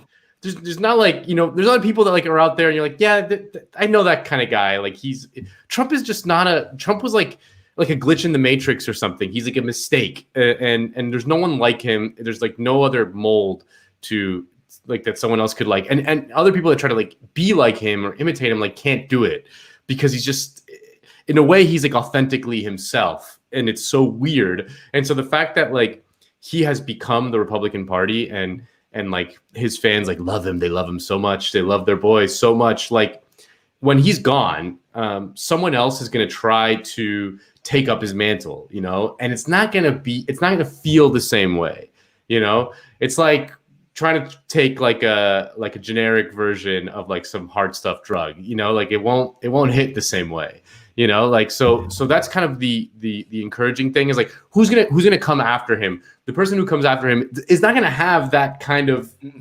very weird swagger that Trump has. People are not going to connect to Tom Cotton. That's just not going to happen. Look at his stupid face. He's a freaking robot. Okay, like nobody's going to connect to that. But you know, like you said, he is authentically himself in that he's not going to break character. Like I am so cocksure of every single thing that I say that, you know, just imagine me coming on here and saying, by the way, Anna, Cenk was a disaster. Like what? Like nobody does that. You don't just go on somebody's show and completely rip their colleague. Like that's not something that normal people do, you know, but he doesn't care. You know what I'm saying? And it's like the host is just like, yeah, Chris Wallace sucked. It's hilarious. Yeah, I mean, they're Trump loyalists, so of course they would throw their own colleagues under the bus to like lick Trump's boots. Like that's what they do. They love it. And remember, Trump chooses people who worked at the White House to serve in his campaign or in his administration. Like that's where he gets his his talent, I guess. I don't know, for lack of a better word. But yeah, they all kiss his ass. Go ahead. I'll amend one thing I said, that there is one person who could take up the mantle of Trump. And that's our friend Michael Brooks's, who he always said was the greatest, most talented broadcaster in America, Alex Jones. Like Alex Jones is the only guy who could fill the void in a post-Trump world. Could. You know, he could do that. So like, I look forward to Alex Jones' presidential campaign in 2028. And people need to understand the reason why he engenders not Trump and not Alex Jones. The reason why he engenders so much love from his fan base is because he beat the libs. Like they tasted defeat. In 2008 and 2012, and defeat was certain in 2016. Like they all thought they were gonna lose again, and Trump delivered a defeat. It's like how I feel about David Tyree for the helmet catch against the Patriots in 18-1. I hate the freaking Patriots. They were about to have the greatest NFL season of all time, and the Giants lucked it out. And I will always love those people who delivered that victory for me. That's what Trump is for his fans. Yeah. Well, Woz, can you stick around for our SALT segment? Absolutely. Let's do it. All right. Well, look, I have a Charlie Kirk related SALT segment to talk about. But before I get to that, I will say, dude, I have been on 3 different shows talking about the situation in Nagorno-Karabakh. I went on Woke Bros this week to talk about it at length. Yes. And like, the pressure, this drives me crazy. Like the pressure that I'm getting to post some empty picture of the Armenian flag, whatever, on social media is making me want to slip my wrists. Like I don't do that. You can't win with these people, Anna. No, I don't. But that's the thing. I'm never going to win with them, and I don't care to win with them. I care about doing the right thing, and the right thing is to inform people about what's happening in that region of the world right now. That's my job. That's what I care about. That's where I have the most impact. Posting a random picture on social media in order to appease people in LA, the Armenians in LA, like that's pure. Okay. That's pure nationalism, and it's so destructive. You know, like, you know, outside of like what's going on in the conflict, like this whole like the flag thumping is never no good comes from that. Like just unbridled nothing comes from it. That's the thing, Nando. Like, and by the way, I'm specifically citing, you know, this conflict because that's what I'm getting the most like shame for, because I'm not doing like the theater. They want me to engage in the theater. It has no impact. That's my problem with it. I don't care what the issue is. I don't care what the political movement is. I don't use my Instagram page to post political nonsense. I post pictures of my dog and my family and myself, because that's what Instagram is. No one is gonna like feel motivated to learn about what's happening in Nagorno-Karabakh because I'm posting a picture of the Armenian flag on my Instagram page. Just very quickly, a couple of people hit me on social about Anna's appearance on the Woke Bros, which you guys can check out. She was phenomenal. And I just want to say this was in the minority of responses to Anna's appearance, like the vast minority. But people said Anna was very biased and only told one side of the story, which was the Armenian side. So basically, they accused you of being too staunchly and blindly Armenian leaning. Yeah. Secondly, I just want to say, as somebody who is who's gotten some exposure to Armenian nationalism, woo, Anna, I can't even imagine. I can't even imagine what they're doing in your mentions and that type of stuff. And, I would have just encouraged you to keep the main thing, and be a serious person. Yeah. It's stupid to engage in that kind of stuff. Yeah. And that's the thing. I think the point of doing what it is that you do and what we do, try to do on the Woke Bros, is sort of exposing people to stuff that they might not have already been exposed to or ordinarily just naturally gravitated towards learning about. And the fact of the matter is, if you're an Armenian, part of the Armenian diaspora in Los Angeles, you're already invested in this. You're already in tune with the conflict. You're already there. We're trying to get 100%. Other people who aren't there. So it's like this shit ain't for you. But like you just mentioned something so important that I wanna emphasize and elaborate on a little more. Because all of the activism among Armenians in LA specifically is very insular, right?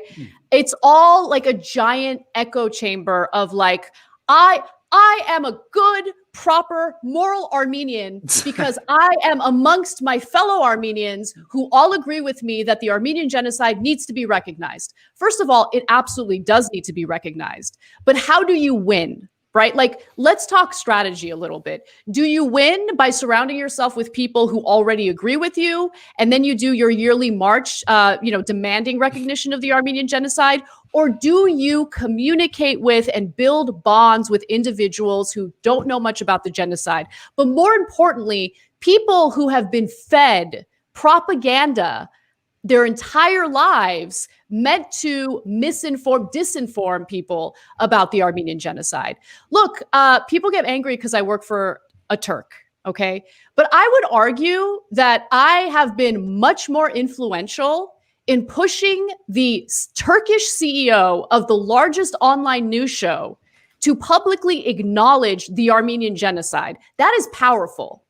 And if nationalistic Los Angeles Armenians don't think so, that's on them. They have their strategy, which clearly hasn't gotten them far. I have my strategy. You would need to win hearts and minds, and that's what I want to do. I'm not going to X out every Turkish person that in existence because they happen to be Turkish. What I want to do is persuade them with knowledge, with information, with evidence, with proof, but more importantly, with understanding. And so, again, I have my strategy. They have theirs. I'm sure I'm going to get a ton of rape and death threats after this video comes out. That's fine. I've dealt with it my entire life. But my point is, I just think that strategy is something that gets lost in the mix because everyone is so concerned with the theater and the symbolism and with the messaging that they're such great moral Armenians. No, like let's look past that for a second and think about what we can do to get more people on our side. That's what I want to do. Yeah.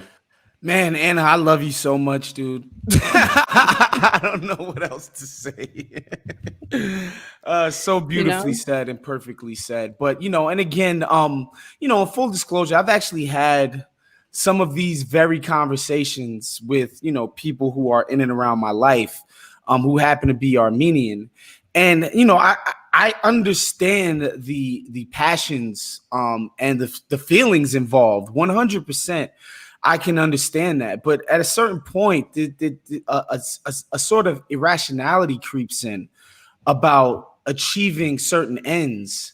And I'm just like, guys, man, there's certain I guess, they want to put a sheen on certain things. It has to look right rather than being effective, like Anna just said, which, again, I'm not dissing people who want things to look a certain way. That's fine. We all have that sort of strain in us when it comes to certain things. But I think what Anna's talking about is if we want to carry this thing outside of the community, which, again, it has 100% approval rating here. We can move past it in the community. If we want to take it somewhere different, there needs to be a different approach and sort of a healthy respect for people having different perspectives and understandings of things. And, the best way to change hearts and minds is to effectively communicate. And I think going pure, moralistic and nationalistic, I don't know that people gravitate towards that sort of messaging. And that's all I'll say for that.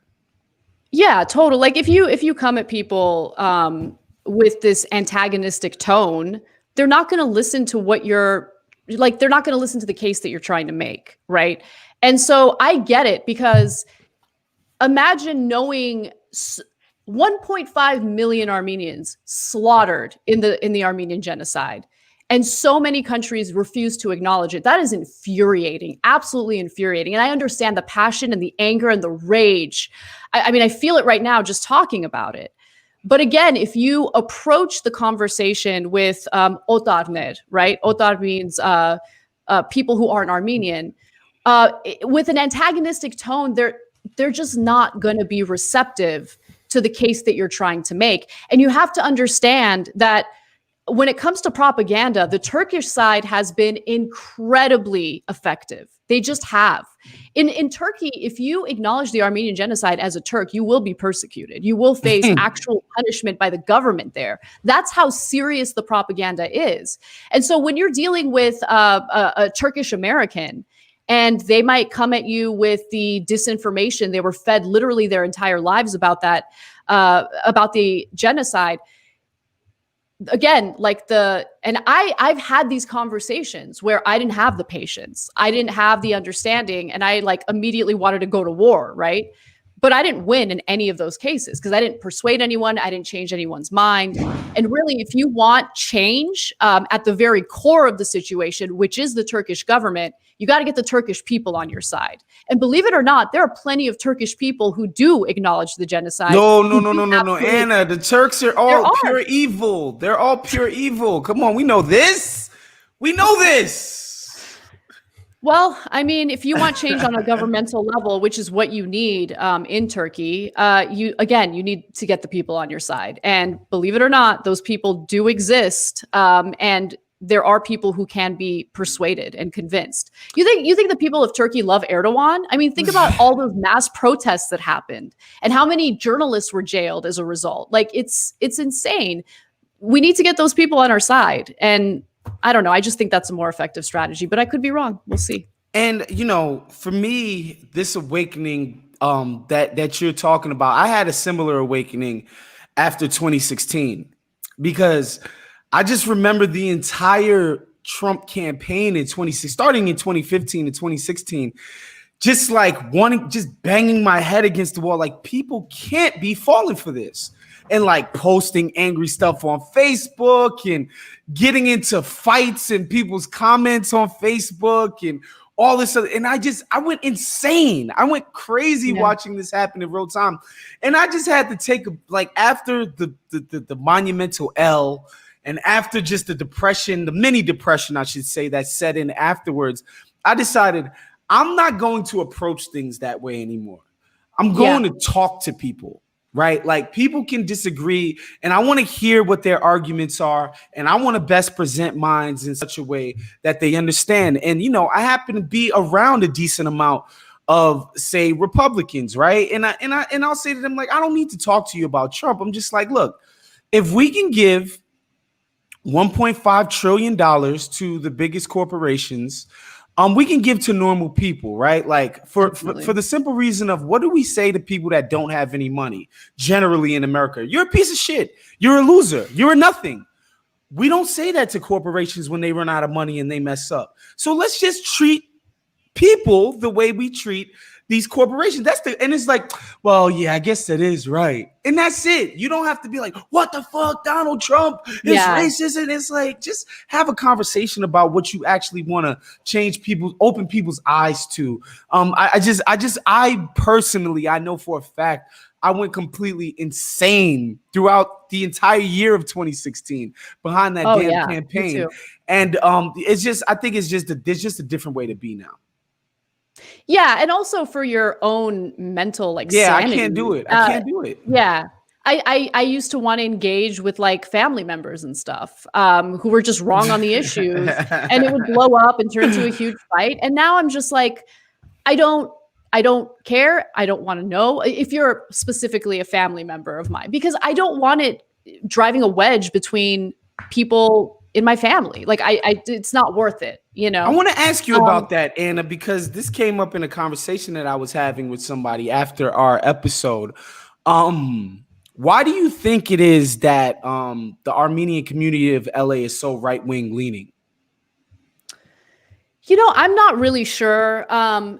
Look, as with any group of people, Armenians have political parties. One is further to the right. Dashnak is the name of that political party. Based on what I've heard, the majority of Armenian diaspora co-signed to that ideology. So that could be part of it. But I think there's also, I mean, think about it. These are people who come from a line of people who were forced out of their own country. And there's a lot of anger about that. And as a result, I think that, you know, nationalism grows when you've been forced out of your motherland. So that would be my theory. And yeah, like, I just think part of the problem with the Armenian diaspora in Los Angeles, and I think it's starting to change a little bit, but certainly when I was a kid, when I was in grade school, it was horrible. It was awful because you're not allowed to think outside the box at all, not even a little bit. And I've always been the type that thinks outside the box. I'm not right wing. Many Armenians in LA are. Many of them support Donald Trump, even though Donald Trump is like kneecap them over and over again on the issues that matter the most to them, like the Armenian genocide, like the conflict in Nagorno-Karabakh. Donald Trump's homies with Erdogan. That's why he's created this vacuum to allow Erdogan to work with the Azeris to, you know, persecute and force out the ethnic Armenians in Nagorno-Karabakh. And one other thing is like the lack of knowledge about what's happening in politics today, and even like the history of the genocide, how it went down. You know, the people are offended by the name of the show I work on, The Young Turks, even though it has absolutely nothing to do with Turks and has nothing to do with the Young Turks that eventually overthrew the Ottoman Empire, you know, during the Armenian genocide. But if that name offends you because you think the Young Turks orchestrated the Armenian genocide, read about the history of the Young Turks. First of all, let me emphasize again, we are not in any way associated with Turkish people or those Young Turks, nothing like that. Rod Stewart had a popular song titled Young Turks because it means rebel. We're in America. We do a show out of America, so we have a name with a definition based in the our American context. But within the Young Turks, there was a faction that was far more right-wing, absolutely hated Armenians, the Committee of Union and Progress. That offshoot of the Young Turks pushed for and committed the Armenian genocide. But whatever, I'm talking about history. They don't care about history. What matters is it's the name of a show that offends them. And so as a result, I'm going to get rape and death threats on a regular basis for the rest of my life. Doesn't matter if they change the name of the show. Doesn't matter if I quit the Young Turks and work somewhere else for decades. This will always be the issue. This will be something that I'm going to have to live with for the rest of my life because I thought outside the box as an Armenian-American who was born and raised in America, hosting an American politics show. Man, I can't relate because I'm just such a great Haitian. Every Haitian American in America would agree. It's crazy. I can't relate to you being such a horrible Armenian, Anna. Well, I gotta be myself at the end of the day. I guess if I'm horrible, that's fine. But one thing that I knew you're never not going to be yourself. You're incapable of it. Yeah, you're incapable of not being yourself. Come on, I'm trying to imagine. I'm trying to imagine middle school Anna Kasparian being like this crazy hippie liberal amongst a bunch of Armenians, and it's just killing me right now. The good thing is, I don't know. What do you think, Anna? Do you think I don't know if we have time for Charlie Kirkdunk, or should we do the kale segment? Because the people love the kale segment. Yeah, I do too. Let's do kale. It's okay if we skip Charlie Kirk. Sorry for that random impromptu rant. All good. All good. No worries. All good, baby. Kale, what up, man? How's it going? I'm nice good. I'm feeling, man. Kale, did you make your bed like during the show? I make it multiple times during the show. It's just but you back and forth. What's up? That's my girlfriend Tamar. She's just like standing in the frame, and I'm just like, we're live. Hey. One more guest. Just for the people at home, just to know the reason why she is stalking this show right now. My girlfriend is actually also Armenian, and so this conversation that Anna was having is a very interesting and pertinent one, because she actually, from what I could observe, is in the middle of Anna and the right-wing Armenians, right? Like, she's not quite as hippie and liberal. I like to call her normie. She's a normie. She's a nice, affluent Democrat, suburban Democrat. She's a nice person, but she's not a crazy radical like us on this show. And so she tends to, empathize with Anna's own plight, because she's a kind of a sort of rebel Armenian. Just dating a black man is a revolutionary act in that community, man. No, I was gonna say, look, keeping it real, it is. I'll just leave it there. I have a lot of respect for her, because I know from my own personal experience, dating outside of that Armenian pool was a difficult thing for the community to come to terms with. But I love who I love. And I'll leave it. Wow, that was inspiring. Love is love. Love is love. Dude, we're in America. Like, can I just say, we're in America. Like, I get it. And by the way, my family, my parents, they were part of a diaspora. They actually went back to Armenia and lived in Armenia as kids. Well, actually, now that I think about it, my mom was born in Armenia. My dad was born in Damascus, but they were both raised in Armenia as kids.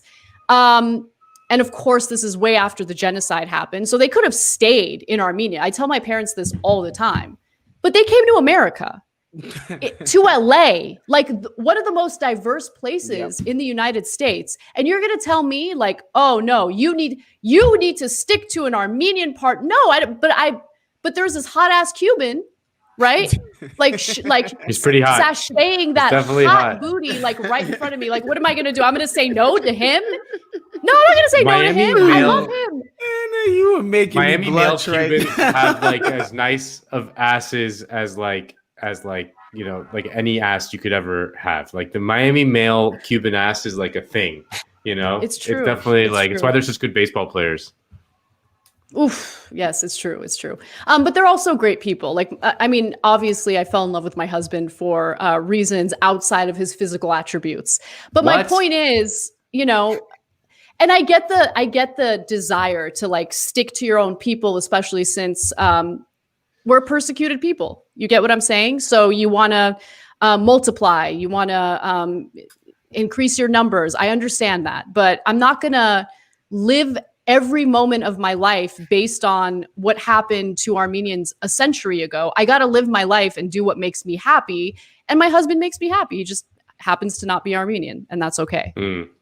So actually on this, we just got a super chat question that's relevant to our discussion. And people, if you have questions that you would like to ask us, and we will answer in the next 12 to 15 minutes or so, Put them in the YouTube live chat as a super chat. But this first one from Erica is asking, do we recommend dating a normie or someone obsessed with the left like us? I think it's important to just say that when we say normie, we're just referring to people who are not like obsessively politically minded. They're not constantly following the news or like, you know, knocking on doors for Bernie Sanders. Even months after the election, people in my neighborhood are asking me to stop. But that was a horrible joke. It was a good joke. I laughed. I actually laughed. Yeah, it was a good one. Well, that might say more about you than my joke. Maybe it's relevant to the question because like I'm one of those people, right? Like that would find that kind of joke funny, whereas like my girlfriend would have been like, "Why would you do that?" You know? Right. Right. So thoughts on dating normies versus lefties, I guess, or righties. Well, I'm dating a normie. I don't know about you guys. Same. I've never. I think I couldn't date somebody who was a staunch Republican. It just wouldn't work. But I think dating somebody who is sort of centrist, moderate, whatever you want to call, is completely fine. Like for instance, like I think Showtime put on a show with about Comey.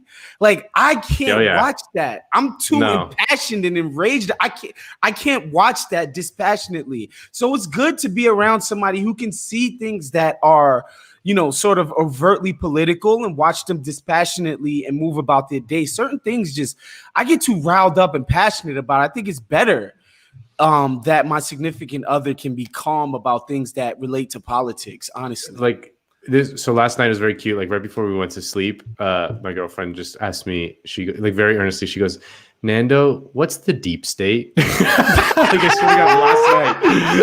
I swear to God, last night that was the question. I was like, okay, well, you know, like where to begin, you know, like, but yeah, it was just like it was like a very touching moment to be like, you know, there's, I mean, I would maybe struggle to date like a hardcore, you know, committed like resistance type. You know, that was like just obsessively like going through Carter Page's emails or something, you know, like something that I can't even like get up to even care about.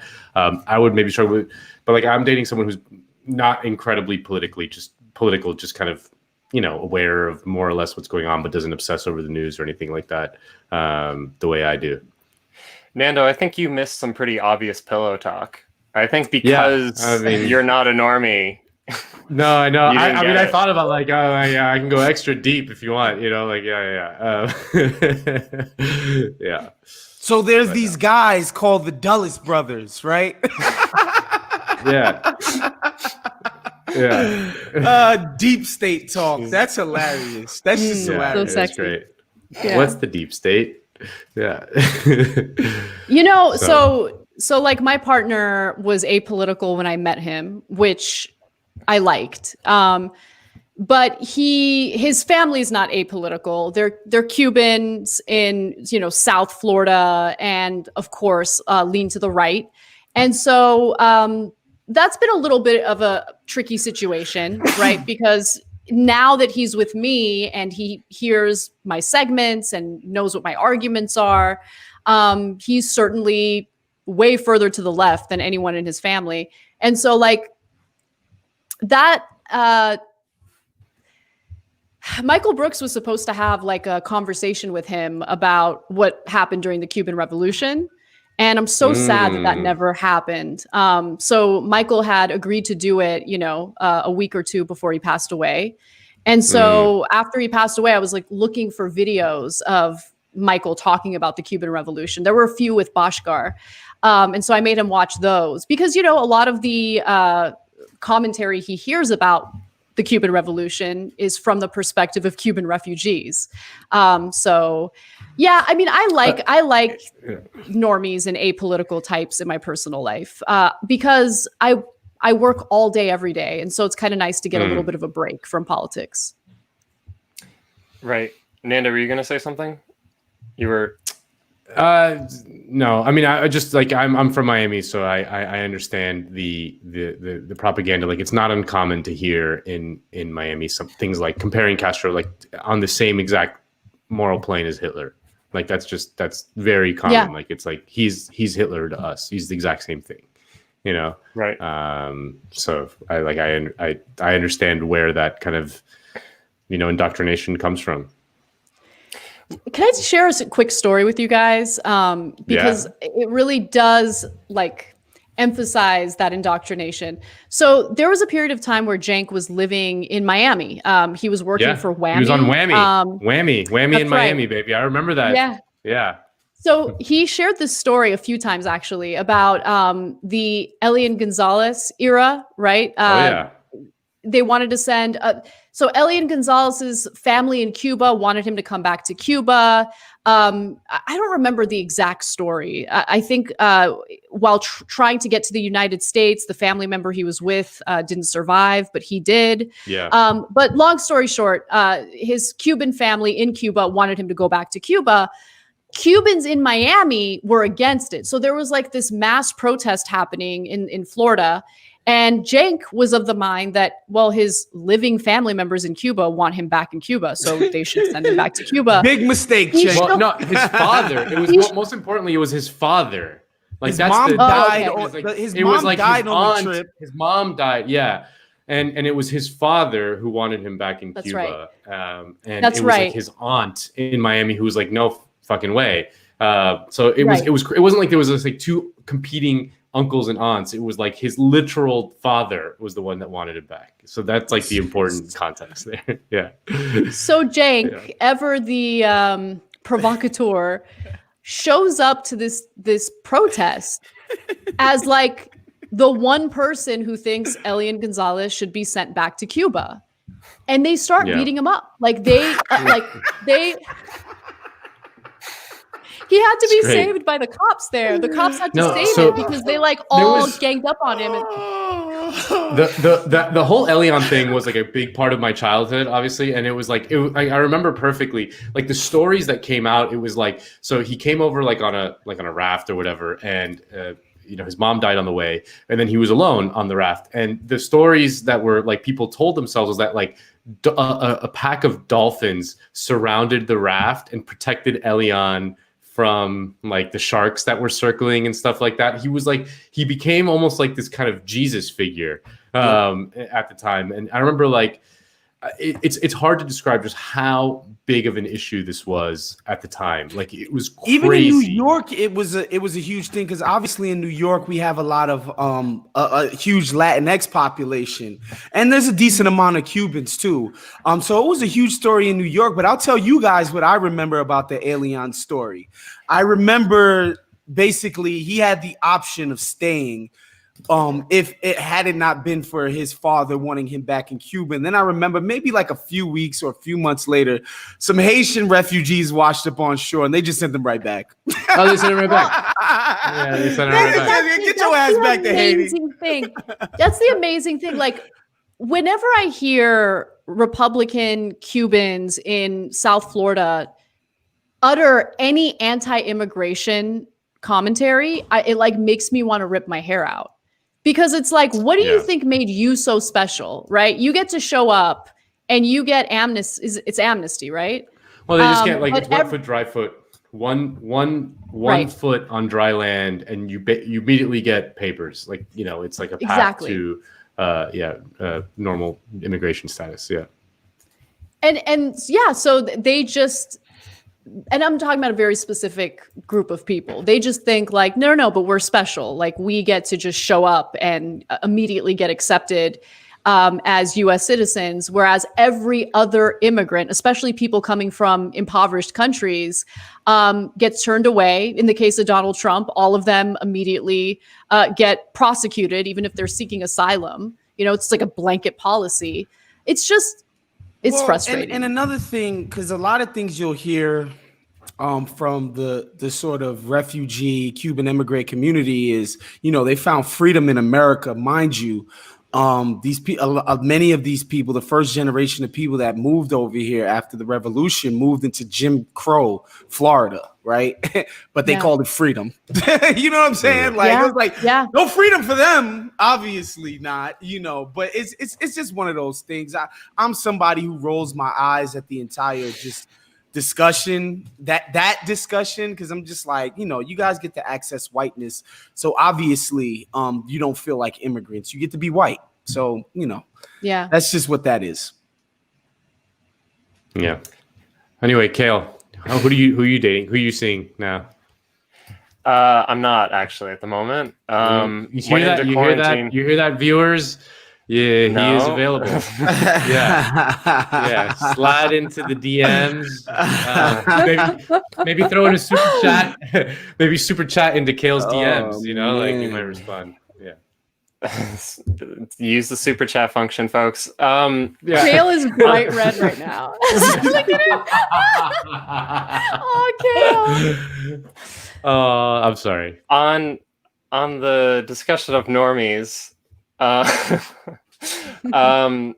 just wanted to add that keeping us on one final note of socialism before we head out, that you know, an organizer, someone like us, someone who's extremely political, doesn't need to make other people like us. And so like even the immediate people in our lives like don't have to be exactly like us. Like that I think what everyone's already said basically is that like the relationships you have, whether it's romantic or friendships or otherwise, like most of them probably should just be like decent, normal people. Like at the very least, like people that you actually like bond over with real things, like that it can't just be politics. And in fact, like, again, like when you're organizing people, whether it's, you know, some kind of propagandistic means like what we're doing, or it's a workplace thing, or on a campaign, you're knocking on doors like me for Bernie 6 months after the fact.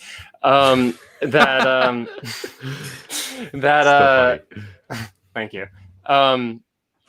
It's the point isn't to like turn everyone into you. It's not to turn everyone into a full-blown socialist. Like you relate over extremely like you relate over people's interests. You relate over like real like human like needs and means, and you know that like what we were saying like before, like how to convince someone to come to your side. It's over like it's building real relationships. You gotta meet them. Gonna meet them where they're at. Yeah. And it's not going to happen all at once. And yeah, I'll also say like, you know, if you can have that in a relationship, great. But also like, if you're fighting over politics in a relationship, like, you know, the politics might not be the thing that's actually driving the fighting, but it's the expression of it. And tying those things together it's not helpful if you are a political person. So, right. I don't know. Be safe. Date nice people. I took this is gonna sound really embarrassing. Forgive me, but I did this like executive media course at Columbia. Like it was like part of like my old job or whatever, and I did it for a year. And part of it, they taught us a class on negotiation by this like absolutely like totally like fascist caricature of a human being. But like it was actually really interesting. But like one of the things he talked about is how to what are the best techniques to convince people, and it actually rang like incredibly true to me. Is like you can, first of all, it's almost impossible to convince people of anything that have already hardened their views. It's really, really difficult. The only thing you can hope for is to plant a little seed of doubt in their mind, and then that little seed over time convinces themselves, like they have to convince themselves, like you're never gonna like deliver the perfect argument that's gonna be like, well, all that stuff I just believed, I'm throwing out the window and I'm just believing all that you believe. You can ask them a question that seeds a little bit of doubt in their mind, and that's what over time will maybe get them to change their kind of very hardened worldview. And the guy he always said was like the master of this was Bill Clinton. Which was I always thought was kind of funny that he was like very good at like listening to someone who was like giving him a spiel like at stuff. Yeah, and he's like, oh, that's very interesting that what you say, like, but have you ever thought of like blah blah blah? And then he would leave. Like also walking away is like an important thing. Like if you belabor the point, you're just gonna harden them back. So like planting a seed in their doubt and then walking away and just kind of like leaving them with like, wait, I hadn't thought of that. Oh shit. Also, I think that